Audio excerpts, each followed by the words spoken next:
আপনারা যেভাবে সহযোগিতা করে এসেছেন 230 বছর ধরে, আমি সবসময় চাইবো আপনারা ভবিষ্যতে যতদিন থাকবে ততদিন এইভাবে আমাদেরকে সহযোগিতা করবেন। বহিঃশক্তির আক্রমণ থেকে এই দেশকে রক্ষা করার জন্য বদ্ধপরিকর।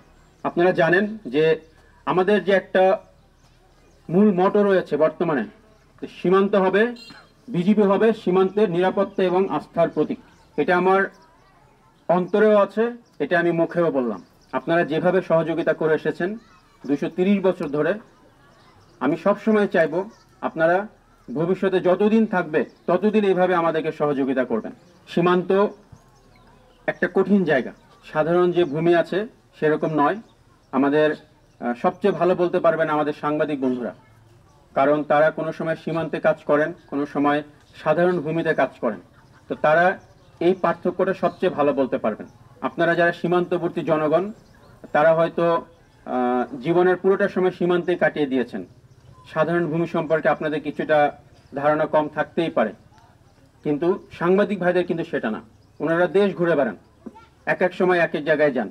আমি এই প্রেক্ষিতে সাংবাদিক ভাইদেরকে বিশেষ ধন্যবাদ দিতে চাই। নগদ পেমেন্টে 500 টাকা পর্যন্ত ক্যাশব্যাক আর লেনদেনে প্রতিদিন ডিপ ফ্রিজ এবং ঘন্টায় ঘন্টায় এসি টিভি সহ দারুণ সব গিফট। ওনারা আমাদেরকে যেভাবে আগলে রাখেন, আমাদের ভালো কাজগুলো যেভাবে করে সামনের দিকে নিয়ে যান, কিংবা আমাদের কোনো ভুল ত্রুটি থাকলে সেগুলো আমাদেরকে যেভাবে ধরিয়ে দেন, আমাদেরকে সংশোধন করার সুযোগ করে দেন, এটা একটা অবিশ্বাস্য বিষয়। আমি অত্যন্ত কৃতজ্ঞ চিত্তে তাদের এই সহযোগিতাকে স্বীকার করছি। আমি সবসময় চাইবো আমার এই সাংবাদিক ভাইরা, সাংবাদিক বন্ধুরা যেন আমাদের সাথে থাকেন। আমরা যে প্রতিজ্ঞা নিয়েছি সীমান্তকে সুরক্ষিত করব, সীমান্তের আস্থা এবং নিরাপত্তার প্রতীক হব, আমার বিশ্বাস আমার সাংবাদিক ভাইরা আমাদেরকে পূর্ণ সহযোগিতা করবেন।